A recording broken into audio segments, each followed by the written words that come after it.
도착했다고 카운팅되는 4분의 1 자료도 사실이 아닌 자료가 오거나 또는 불성실한 자료가 왔기 때문에 이 부분에 대해서 추가 자료 요청을 합니다. 본인의 전과에 대해서도 부인하는 답이 왔습니다.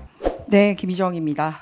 인사청문회는 주장에 의해서 이루어지면 안 되고 공이 후보자도 마찬가지고 저희를 질의하는 저희도 마찬가지고 공식적인 근거에 의해서 청문이 정정당당하게 이루어져야 된다고 생각합니다. 그런데 바로 우리들이 모여서 의결한 자료 중에 상당수가 도착하지 않았고 25%만 도착을 했습니다만 도착했다고 카운팅되는 4분의 1 자료도 사실이 아닌 자료가 오거나 또는 불성실한 자료가 왔기 때문에 이 부분에 대해서 추가 자료 요청을 합니다. 예를 들어서 사실이 아닌 부분을 말씀드리겠습니다.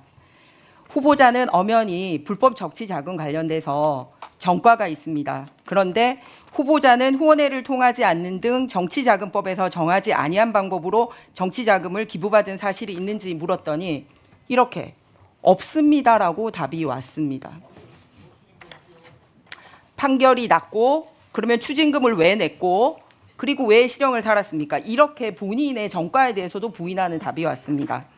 그리고 다음으로 재산관계에 대해서 실제로 부동산 관련돼서 여러 개 확인을 할 게 있어서 본인이 살았거나 하는 그런 계약 조건에 대해서 시범 아파트 임대차 계약 조건이 어땠냐, 그 다음에 상가 계약은 파기한 것이냐 재임대를 준 거냐, 본인이 다 본인 재산으로 한 겁니다. 그런데 계약 기간 만료로 자료가 존재하지 않습니다.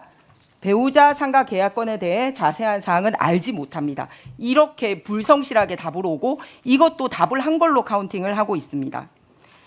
또 본인 제공 동의가 없기 때문에 일어나는 일에 대해서 말씀드리겠습니다. 역시 언론 등을 통해서 모친의 한강빌라 전세 관련돼서 2중, 3중 계약이 있었는지 제대로 실제로 돈이 흘러갔는지에 대한 거를 확인하기 위해서 역시 거래 내역이나 증빙할 수 있는 걸 달라고 했습니다. 그랬더니 역시 어떻게 답이 왔냐면 통장 거래 내역은 금융실명법에 따라 제출하기 어렵습니다. 이런 식으로 답이 와서 어떤 자료도 소명하지 않고 그냥 없습니다, 할 수 없습니다로 답이 오고 있습니다. 자, 재산 관련돼서 이 정도 말씀드렸습니다. 그러면 본인이 실제 홍보물이나 경력에 내가 외국에서 이런 학교를 다녔고 이런 그 학위가 있다라고 얘기한 부분에 대해서도 역시 요청을 했습니다. 먼저 중국 칭화대학교 법학 석사 지원 및 졸업 요건에 대해서 물었는데 역시 이것도 어떻게 답이 왔냐면 칭화대 법학 석사 지원 및 졸업 요건은 소관 부처인 교육부와 협의하여 확인 중에 있습니다. 교육부가 이 학교를 대신 다녔습니까? 김민석 후보 본인이 다녔을 때 어떤 수업을 들었는지 자기가 들은 수업명과 그거를 제출하면 됩니다. 그런데 이걸 왜 교육부와 합의해서 제출해야 된다고 제출하지 않습니까? 그래서 이렇게 거짓으로 오거나 불성실로 온 증거 자료를 오늘 오전 중에라도 제출해 주십사 정중히 요청드립니다. 이상입니다.